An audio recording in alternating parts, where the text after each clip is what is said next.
हर महीने सिस्टमैटिक रूप से बिल्कुल शिद्दत से हर महीने म्यूचुअल फंड में पैसे डालने को एसआईपी कहते हैं।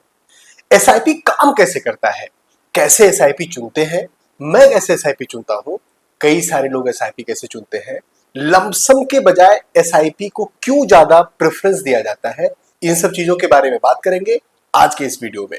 नमस्कार दोस्तों, मेरा नाम है अतुल श्रीवास्तव, आपका स्वागत है मेरे चैनल पे। हम एसआईपी मतलब सिस्टमैटिक इन्वेस्टमेंट प्लान के बारे में बात करने वाले हैं।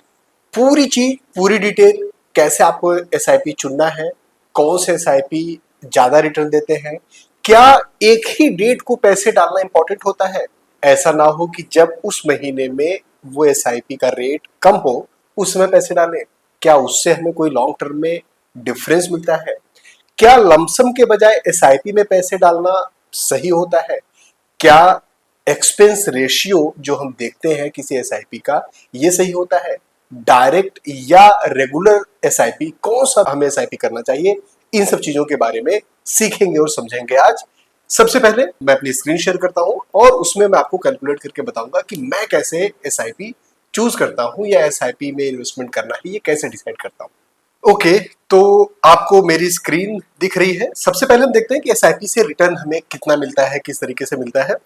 हम एक मोटा मोटा कैलकुलेशन करके चलते हैं। मान लीजिए 5,000 रुपए आप एसआईपी में डाल रहे हैं।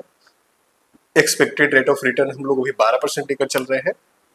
ये वेरी भी कर सकता है डिपेंडिंग ऑन कौन सा एसआईपी आप चूज करते हैं। बट अभी हम मान के चल रहे हैं कि आपने कोई लार्ज कैप चूज किया है जो अच्छा परफॉर्म कर रहा है, उसमें आप डाल रहे हैं पैसे, तो करीब 12% ऑन एन एवरेज आपको एसआईपी मिल जाता है। और ये एसआईपी अभी हम मान लीजिए हमारी 30 साल की उम्र है, अब से हम डालते हैं और हम डालेंगे अगले 20 सालों के लिए या 25 सालों के लिए। मान लीजिए 55 की एज में आप रिटायर होते हैं, तो टोटल इन्वेस्टेड अमाउंट जो आपका हुआ वो हुआ 15 लाख रुपए, और जो टोटल रिटर्न आपको मिल रहा है एक्सपेक्टेड वो 79 लाख रुपीस। मतलब टोटल वैल्यू, जो टोटल कॉर्पस अब आपका इकट्ठा हो गया, ये 94 लाख का आपका वहां पर आ गया। लमसम डाल के देखते हैं एक बारी। लमसम अब आपने टोटल आपके पास कहीं से 15 लाख रुपए आ गए थे। 15 लाख रुपए लमसम आपने डाला, 12% 25 साल के लिए 15 लाख रुपए आपने डाला है, तो 2,40,00,000 रुपए आपके बनते हैं और टोटल वैल्यू आपकी 2,55,00,000 रुपए बन जाती है। मतलब अगर आपके पास लमसम अमाउंट ज्यादा है और लंबे समय तक आप इन्वेस्ट कर सकते हैं, तो वहां पर आप लमसम पे जा सकते हैं एसआईपी के बजाय। आज हमारा फोकस ज्यादा रहने वाला है कि कौन सा एसआईपी हमें चूज करना चाहिए। तो मैं एक बार ये ओके, अब मैं अपने डैशबोर्ड पे जाता हूँ। मैंने ग्रो में लॉगिन कर लिया है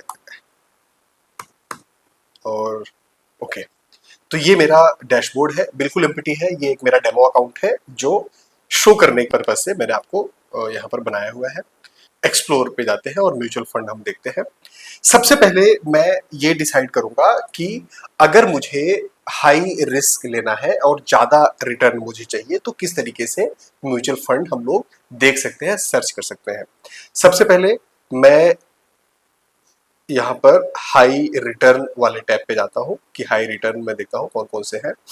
मैंने 1 साल, 3 साल और 5 साल के कंपैरिजन यहाँ पर लगे हुए हैं। मैं 5 ईयर के हिसाब से देखता हूँ, तो 5 ईयर में सबसे ज्यादा मुझे return Nippon India small cap fund दे रहा है। हालांकि ये कोई रिकमेंडेशन नहीं है, आपको जरूरी नहीं निपॉन में ही डालने हैं, ये मैं रैंडम कोई भी एक पिक कर रहा हूँ। चलिए इसको ओपन करते हैं। अब यहाँ पर आपको निपॉन इंडिया का स्मॉल कैप आपको दिख रहा है। इसने एनुअलाइज्ड करीब 26% का रिटर्न दिया हुआ है, मतलब हर साल लगभग 26% का रिटर्न दिया हुआ है। और ये जब से आया था तब से लेकर अगर 5 साल की बात हम करें तो लगभग 35% हर साल के हिसाब से रिटर्न इसमें दिया हुआ है। इसमें हम लोग कुछ फैक्टर समझेंगे कि क्या क्या है। एनएवी जो होता है, एनएवी आज की डेट में उसकी वैल्यू होती है। जैसे आप शेयर मार्केट में पैसे डालते हैं, कोई भी शेयर आप परचेज करते हैं तो आपको शेयर का एक प्राइस होता है कि इतने रुपए में ये शेयर बन रहा है। उसी तरीके से जब आप कोई म्यूचुअल फंड खरीदते हैं तो उसकी एनएवी वैल्यू उसी तरीके से आपको दिखती है। एनएवी वैल्यू इसकी 187.43 है। मिनिमम कितना इन्वेस्ट इसमें कर सकते हैं ये भी मैं कंसीडर करता हूं, तो 100 रुपीज में मिनिमम इन्वेस्टमेंट कर सकता हूं, ये मैंने चूज किया। एक चीज मैं ये जरूर देखता हूं कि रेटिंग इसकी क्या है। 5 स्टार रेटिंग है, मतलब इसको अच्छा रेट किया गया है और फंड साइज भी इसमें 62,259 करोड़ का ये है, मतलब इतना टोटल फंड है जो इसमें लगा हुआ है, इस पर्टिकुलर म्यूचुअल फंड में लगा हुआ है। अब यहां पर मैं होल्डिंग्स में जाता हूं और देखता हूं कि इन्होंने किसमें पैसे डाले हुए हैं। सबसे पहले मैं देखता हूं तो इन्होंने बैंक्स में डाले हुए हैं, ऑटोमोबाइल में डाला हुआ है, सर्विस में डाला हुआ है, एक डाइवर्सिफाइड इंडस्ट्री है अपार इंडस्ट्रीज करके, उसमें डाला हुआ है, कैपिटल गुड्स में डाला हुआ है, इन सब में इक्विटी डाला हुआ है। कितना कितना परसेंट? 1.87। ये सारी चीजें मुझे ठीक लग रही हैं। अब मैं यहाँ पर देखता हूँ कि इन्होंने इक्विटी में कितना डाला हुआ है, कैश में इक्विटी में 95% डाला हुआ है, इसका मतलब रिस्क ज्यादा है। तो अब अगर ये फंड मुझे चूज करना है तो मुझे ये समझ में आएगा कि इसमें रिस्क ज्यादा हो सकता है इस पर्टिकुलर फंड में।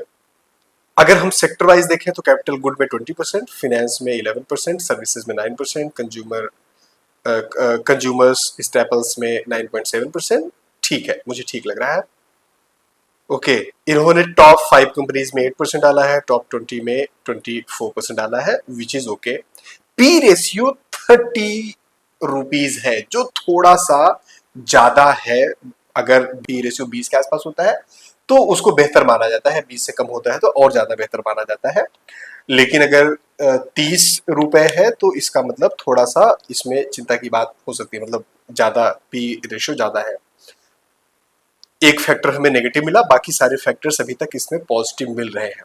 अगेन ये मेरा एनालिसिस है, मैं कोई सब्जेक्ट मैटर एक्सपर्ट नहीं हूँ। मैं कोई आपको फाइनेंशियल सलाह देने के लिए कि कौन सा शेयर आपको खरीदना चाहिए उसके लिए मैं अथराइज नहीं हूँ। मैं अपने एक्सपीरियंस आपके साथ शेयर कर रहा हूँ कि कैसे हम सर्च कर सकते हैं अगर आपको ज्यादा आइडिया नहीं है, नॉलेज नहीं है तो उस समय। ओके, अब इसमें मैं देखूंगा एक्सपेंस रेशियो 0.67% है, जो थोड़ा सा ज्यादा है। आजकल बहुत सारे ऐसे म्यूचुअल फंड्स हैं जिसमें 0.67% से कम आपको एक्सपेंस रेशियो मिलेगा। एग्जिट लोड भी इसमें है 1%। अगर आप एक साल के अंदर इसको पैसे निकाल लेते हो तो एग्जिट लोन 1% के आसपास लगेगा। मतलब एक साल में अगर आपका रिटर्न जो टोटल जो पैसे बने हुए हैं उससे 1% कम आपको पैसे मिलेंगे, एग्जिट लोड इसमें लगेगा। स्टैम्प ड्यूटी ठीक है, कोई दिक्कत नहीं है। और आपको टैक्स भी पढ़ना चाहिए कि अगर आप पहले साल में पैसे निकाल लेते हैं तो 20% इस पे आपको टैक्स लगेगा, और अगर आप एक साल के बाद लगाते हैं तो 1 लाख 1.25 लाख पे टैक्स नहीं है, उससे ज्यादा पे 12.5% टैक्स है। तो ये आपको बता देता है कि किस नेचर का ये फंड है। अब इसमें मैं प्रोज एंड कॉन्स भी देख रहा हूँ। 3 year, 5 year, 10 year annualised return higher than category average, मतलब इस कैटेगरी में जितने भी एवरेज फंड है उससे ज्यादा इनका रिटर्न है। कौन से अगर देखेंगे तो पिछले एक साल में इसने अच्छा परफॉर्म नहीं किया है, तो ये फंड मुझे ठीक लग रहा है। लेकिन मैं इस फंड को अभी नोट कर ले रहा हूं, अभी इस फंड में इन्वेस्टमेंट नहीं करूंगा, थोड़ा सा वेट करूंगा, एक दो और फंड को रिसर्च करूंगा, उसके बाद डिसाइड करूंगा कि क्या मुझे इन्वेस्टमेंट इसमें करना चाहिए या नहीं करना चाहिए। तो एक दूसरा और फंड देखते हैं। अब हम लोग दोबारा से एक्सप्लोर वाले ऑप्शन पे जाते हैं और इस बार हम स्मॉल कैप सर्च करेंगे और देखेंगे स्मॉल कैप में क्या कहानी है। तो अगर हम लोग 5 इयर्स देखें या 3 इयर्स देखें, ओके 3 इयर्स में मुझे निपॉन सबसे बेहतर मिल रहा है, बट अगर मैं 5 इयर्स देखूं तो मुझे इसमें क्वांट मिल रहा है। निपॉन हमने ऑलरेडी एक्सप्लोर कर लिया है, क्वांट एक बार सर्च करके देखेंगे। तो इसको देखते हैं, इसने पिछले 3 सालों में 3 इयर्स में 24.81% का रिटर्न दिया है और एनुलाइज्ड। अब अगर इसको हम लोग 5 इयर्स करते हैं तो 46% का रिटर्न दिया हुआ है। अगर हम लोग देखें तो 46% का रिटर्न दिया हुआ है। रिसेंटली देखते हैं कैसा परफॉर्म कर रहा है। 1 मंथ में माइनस में परफॉर्म किया है इसने, पिछले 6 महीने में करीब 7% का, और अगर एक साल में देखें तो 38% का। मतलब एक साल में तो अच्छा परफॉर्म किया है, 3 साल में देखेंगे तो 24%, 5 ईयर में देखेंगे तो 46%। अगर ओवरऑल देखें तो इसने 20%, 19% का रिटर्न दिया हुआ है, क्योंकि स्टार्टिंग में आप यहाँ पर ग्राफ देखेंगे तो बहुत अच्छे रिटर्न्स नहीं थे, उसके बाद इसके रिटर्न्स बढ़े हैं। इसके रिटर्न्स बढ़े हैं मार्च 2024 से। ठीक है, तो अब इसमें हम बाकी चीज देखते हैं। इसका एनएवी वैल्यू 280 है, विच इज ओके, कोई दिक्कत नहीं है। मिनिमम एसआईपी अमाउंट इसमें 1000 रुपए है। जो मैंने निपॉन सर्च किया था उसमें 100 रुपए था minimum SIP value. Okay, holding क्या क्या है? Energy, finance, service, communication. अगर हम देखेंगे तो इसमें कम्युनिकेशन और एनर्जी का एक अच्छा परसेंटेज है जो निपॉन में मुझे नहीं दिख रहा था, तो ये मुझे सही लग रहा है थोड़ा सा। अगर इक्विटी देखें तो 86%, कैश 12%, डेब्ट 9%, विच इज ओके। रिस्क ज्यादा है तो रिटर्न ज्यादा होगा। रेशियो देखें टॉप 5 में 28%, टॉप 20 में 60%, विच इज ओके, मुझे कोई दिक्कत इसमें नहीं दिख रही है। एक साल में अगर देखें तो 38% का रिटर्न है, जबकि कैटेगरी एवरेज 41% है। 3 ईयर में देखेंगे तो 24%, कैटेगरी एवरेज 21%, 5 ईयर में कैटेगरी 30 और इसने जो रिटर्न दिया 46। मतलब अगर हम ओवरऑल देखें तो ये म्यूचुअल फंड अपने कैटेगरी एवरेज से बेहतर परफॉर्म कर रहा है, अच्छा परफॉर्म कर रहा है। इसके कंपैरिजन में अगर रैंक देखें तो 4 रैंक है, जो हमने इसके पहले फंड देखा था 5 स्टार की रैंकिंग थी उसकी। ओके, एक्सपेंस रेशियो इसमें भी 0.64% है, तो दोनों में एक्सपेंस रेशियो बराबर है। एग्जिट लोड 1% है, स्टैम्प ड्यूटी ठीक है उतना ही है, और टैक्सेस भी उतने ही है। अब अगर मुझे इन दोनों में चूज करना है कि मुझे क्वांट लेना चाहिए या मुझे निपॉन का फंड लेना चाहिए, तो मैं दोनों को मैंने नोट कर लिया है। मैंने देखा है कि दोनों के ऑलमोस्ट एक्सपेंस रेशियो सेम है, एग्जिट लोड सेम है, बाकी चीजें सेम है। दो चीजों में मेजर डिफरेंस आ रहा है। पहला डिफरेंस आ रहा है कि क्वांट ने लॉन्ग रन में ज्यादा बेहतर परफॉर्म किया है, निपॉन से बेहतर परफॉर्म किया है। दूसरा अगर हम देखें डिफरेंस, तो मिनिमम इसमें 1000 रुपीज का इन्वेस्टमेंट हर महीने मतलब एसआईपी है, और उसमें 100 रुपए था। तो अगर 100 रुपए 1000 रुपए से कम मुझे इन्वेस्टमेंट करने हैं तो मैं निपॉन वाले में जाऊंगा, अदरवाइज मुझे ये ज्यादा बेहतर प्रोपोर्शन में लग रहा है। अगेन ये मेरी सर्च है, आपको मेरे हिसाब से इन्वेस्टमेंट नहीं करना है, मैं केवल आपको बता रहा हूं कि सर्च कैसे कर सकते हैं, रिसर्च कैसे कर सकते हैं। मैं ऐसे मोटा मोटा रिसर्च करता हूं, तो मेरा इन्वेस्टमेंट अगर आज की डेट में जाएगा तो वो क्वांट में जाएगा एसआईपी के लिए। अब ये तो हो गया कि एसआईपी हमने इन्वेस्टमेंट करी। अब जब हम एसआईपी इन्वेस्ट करते हैं तो कोई भी हम अगर फंड सर्च करेंगे, जैसे quant small cap fund search करते हैं, अब ये हमने डिसाइड किया। अब मैं दोबारा से सर्च पे जाऊंगा और इसको देखूंगा कि इसमें कौन कौन से फंड है। इसमें दो फंड मुझे दिख रहा है, एक ये वाला है, एक ये है, एक डायरेक्ट फंड है। ओके, मैं दोबारा से सर्च बॉक्स में जा रहा हूं और सर्च करके देखता हूं। तो ये क्वांट वाले, ये है क्वांट वाला, ठीक है। डायरेक्ट एक ये है।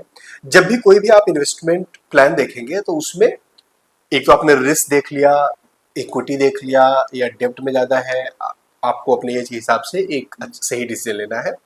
जब आपने ये डिसाइड कर लिया कि कौन सा मुझे म्यूचुअल फंड खरीदना है, ये बिल्कुल आपका डिसाइड हो गया। अब हम ये डिसाइड करेंगे कि हमें इसके डायरेक्ट प्लान में जाना है या रेगुलर प्लान में जाना है। रेगुलर प्लान क्या होता है? रेगुलर प्लान होता है जैसे हम अपने चाचा से, ताऊ से, या कोई जानने वाला जो म्यूचुअल फंड बेचता है या जो कोई एजेंट है, हम उसके थ्रू लेते हैं, वो रेगुलर प्लान होता है। और डायरेक्ट फंड मतलब होता है कि हम डायरेक्ट इन कौन से ही ले रहे हैं, इस प्लेटफॉर्म के थ्रू, ग्रो के थ्रू हम डायरेक्ट इनसे ही ले रहे हैं, कॉन्ट वालों से ही परचेजिंग कर रहे हैं। अब जब हमने इससे परचेजिंग करी तो हमेशा कोई भी आप फंड देखेंगे उसका डायरेक्ट प्लान हमेशा थोड़ा सा बेहतर परफॉर्म करता हुआ आपको मिलेगा, रेगुलर थोड़ा सा कम परफॉर्म करता हुआ मिलेगा। दूसरा, एक्सपेंस रेशियो जो होता है वो रेगुलर का ज्यादा होता है, डायरेक्ट का एक्सपेंस रेशियो कम होता है। तो डायरेक्ट मैं प्रिफर करता हूं, डायरेक्ट में जाऊं। रीजन क्यों है, क्या है रीजन? ये है कि हमेशा आपको डायरेक्ट जो फंड होते हैं, डायरेक्ट जो प्लान होते हैं, उसमें आप डायरेक्ट परचेज कर रहे हो तो कोई बीच में कमीशन नहीं जा रहा है। लेकिन जब आप कोई रेगुलर प्लान परचेज करते हो तो जो एजेंट के थ्रू आप परचेज कर रहे हो उसको भी कुछ कमीशन जा रहा है, तो एक्सपेंस रेशियो आपका बढ़ जाता है। तो मैं कभी भी हमेशा डायरेक्ट ग्रोथ पे जाता हूं, मैं कभी भी नहीं जाता किसी भी रेगुलर प्लान पे। ये हमने देख लिया कि हमें ज्यादा रिस्क वाला। अब हमें कम रिस्क, जिसमें कम से कम रिस्क हो, उसमें हम जाएंगे। तो उसके लिए मैं सबसे ज्यादा प्रेफर करता हूं लार्ज कैप में सर्च किया जाए, लार्ज कैप में देखा जाए कि कौन सा बेहतर परफॉर्मिंग है। पिछले 1 साल में अगर देखेंगे तो एक्सिस, 3 साल में देखेंगे एक्सिस, 5 ईयर में देखते हैं एक्सिस। नो डाउट पहला प्रेफरेंस जो होगा, अगर लॉन्ग टर्म में मैं जाऊंगा तो ये एक्सिस ग्रोथ अपॉर्चुनिटी मेरे लिए बेहतर है। इसके अलावा यूटीआई भी आप देख सकते हैं, बट ठीक है, अभी एक्सिस को देखते हैं। ठीक है, अब इसमें रिस्क थोड़ा सा कम है बाकियों के कंपैरिजन में, मतलब जो स्मॉल कैप होते हैं उसमें बहुत ज्यादा रिस्क होता है, लार्ज कैप में थोड़ा सा कम रिस्क होता है, बट रिस्क होता है। तो आपको अपनी इन्वेस्टमेंट सोच समझ के करना है। और अगर आपको अभी तक चीजें समझ में आ रही है तो आगे बढ़ने से पहले एक बारी इस वीडियो को लाइक कर दीजिए, और इस चैनल को सब्सक्राइब नहीं किया तो सब्सक्राइब कर दीजिए। इसमें हम लोग देखेंगे कि क्या सीन है। एक महीने में माइनस में रिटर्न गया है, एक महीने से, पिछले एक महीने से मार्केट वैसे भी डाउन जा रहा है, तो माइनस जाना कोई प्रॉब्लम वाली बात मुझे नहीं लग रही है। 6 महीने में देखें तो 10% का रिटर्न है, पिछले एक साल में देखें तो 32% का रिटर्न है, बहुत अच्छा है। 3 साल में 14% का रिटर्न है, विच इज लार्ज कैप के हिसाब से ओके, बट इसके परफॉर्मेंस के हिसाब से थोड़ा सा कम है। 5 ईयर में 23% है, जो बहुत अच्छा है। नॉर्मली लार्ज कैप इतने अच्छे रिटर्न नहीं देते हैं। मिनिमम एसआईपी 100 है, विच इज ओके। रेटिंग इसकी 3 है, तो रेटिंग का थोड़ा सा वो है कि ये बहुत ज्यादा, अगर 5 स्टार रेटिंग होती है तो उस पर ज्यादा ट्रस्ट किया जा सकता है, 3 स्टार रेटिंग है तो थोड़ा सा ट्रस्ट लेवल कम हो जाएगा।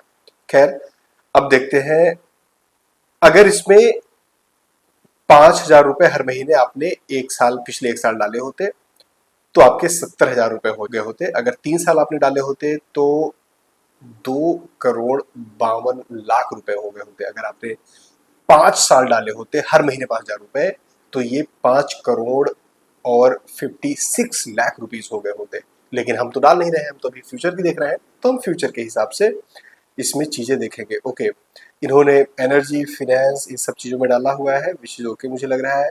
इक्विटी में 98% है, डेप्ट में 0.9% है, विच इज ओके, मुझे इसमें प्रॉब्लम नहीं लग रही है। अब हम एक्सपेंस रेशियो पर जाते हैं और देखते हैं इसका एक्सपेंस रेशियो क्या है। एक्सपेंस रेशियो कम है, जो अभी मैंने बाकी देखे थे जो स्मॉल कैप वाले फंड थे, तो 0.58% है, which is good. Exit load, अगर 10% से ज्यादा आप एग्जिट कर रहे हो विद इन 1 ईयर, तो 1% का आपको चार्ज लगेगा, जो हम लोग एग्जिट चार्ज बोलते हैं, विच इज ओके। मतलब नॉर्मली 1 साल तो लॉक इन पीरियड सभी लोग रखते हैं, एग्जिट लोड लगाते हैं, बट इसमें 10% आपको मतलब दे रहा है कि 10% आप निकाल भी सकते हो, विच इज गुड। टैक्स वही है 20%, और उसके बाद अगर 1.25 लाख से ज्यादा होता है तो 12.5%। अब हम देखते हैं इसमें कुछ प्रोज एंड कॉन्स। तो 5 year annualise return higher than category average से अच्छा है, जो कैटेगरी एवरेज जितना मिलता है, जितना है उससे करीब 2.25% से ज्यादा है। और अगर पिछले 1 साल और 3 साल में देखेंगे तो थोड़ा सा लो रिटर्न है, बट फिर भी मुझे समझ में आ रहा है, क्योंकि ये अगर हम देखेंगे तो 23% बहुत अच्छा रिटर्न है लार्ज कैप के हिसाब से, तो मैं इस फंड पे जा सकता हूँ। अगेन, ये मेरी पर्सनल चॉइस होगी, आपके लिए कोई रिकमेंडेशन नहीं है, मैं आपको कोई भी फंड सजेस्ट नहीं कर रहा हूँ। अपना ड्यू डिलिजेंस, अपनी रिसर्च आपको खुद करनी है कोई भी इन्वेस्टमेंट करने से पहले।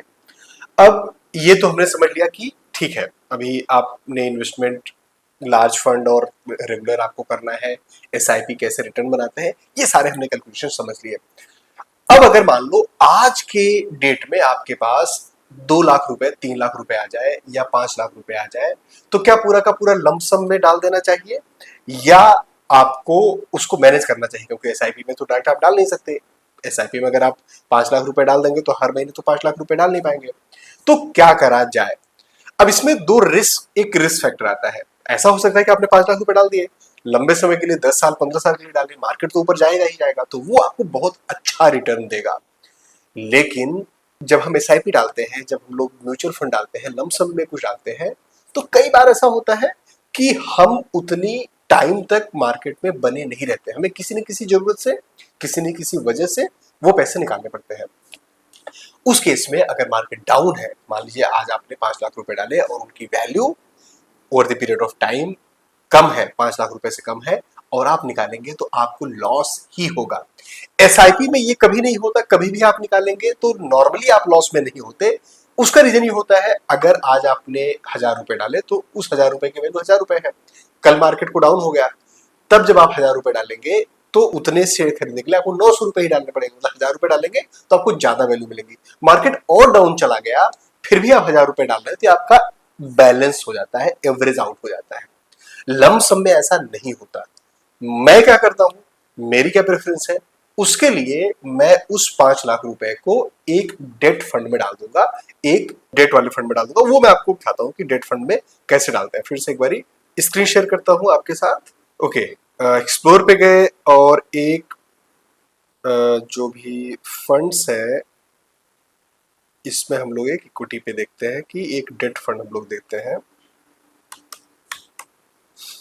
कोई भी एक डेट फंड देख लेते हैं, कोटक डेट हाइब्रिड फंड या HDFC short term debt fund. ये चलो उठा के देखते हैं ताकि मैं आपको समझा सकूं। इसमें आपको रिटर्न देखिए 6% मिल रहा है। 3 साल का एनुलाइज मतलब हर साल आपको 6.5% का रिटर्न आपको यहाँ पर मिल रहा है। बिल्कुल कंसिस्टेंसी। 5 साल में आप देखेंगे बहुत ज्यादा चेंज नहीं हुआ, 7.25% का। 1 साल में देखेंगे तो करीब 8.5% का। मार्केट जैसे ऊपर नीचे जा रहा है तो थोड़ा बहुत, क्योंकि ये ज्यादा पैसा आपका पूरा का पूरा जो चंक है आपके पैसे का वो डेट में डालते हैं, गवर्नमेंट बॉन्ड्स वगैरह में खरीदते हैं, तो आपका रिस्क लगभग जीरो हो जाता है। लगभग जीरो हो जाता है, जीरो नहीं होता है, बहुत कम हो जाता है। वहां पर जब आप पैसे डालते हैं तो आपको रिटर्न कम मिलता है, लेकिन वो एक तरीके से मेरा फिक्स पैसा हो गया कि अब 8% या 7% मुझे मिलेगा ही मिलेगा। वो मेरा पैसा डूबने वाला नहीं है। मार्केट में अगर मार्केट डाउन है, अप है, कोई चिंता वाली बात नहीं है। अब मैं क्या करूंगा, वो 5 लाख रुपए डालूंगा और हर महीने उसमें से 5,000 रुपए या 10,000 रुपए, जितना मुझे लगता है ये 5 लाख रुपए खत्म होने के बाद मैं एसआईपी कंटिन्यू कर सकता हूं, उतने पैसे मतलब 5,000 रुपए हर महीने उसमें से निकालता रहूंगा और एसआईपी में डालता रहूंगा। तो over the period of few months वो मेरे 5 लाख रुपए पूरे पूरे खत्म हो जाएंगे और मैं एसआईपी में डाल दूंगा। मेरा रिस्क मिटिगेट हो जाएगा, रिस्क मेरा कम हो जाएगा। तो इस तरीके से हम, अगर हमारे पास लमसम अमाउंट है तो वो हम डाल सकते हैं। दोस्तों उम्मीद है ये वीडियो आपकी नॉलेज में, आपके इन्वेस्टिंग पैटर्न में, आपकी सोच और समझ में थोड़ा सा वैल्यू ऐड जरूर करेगा। अगर आपको ये वीडियो पसंद आया, ये नॉलेज पसंद आई तो चैनल को सब्सक्राइब करिए, वीडियो को लाइक करना ना भूलें। अपना और अपनों का ख्याल रखिए। Thank you. जय हिंद।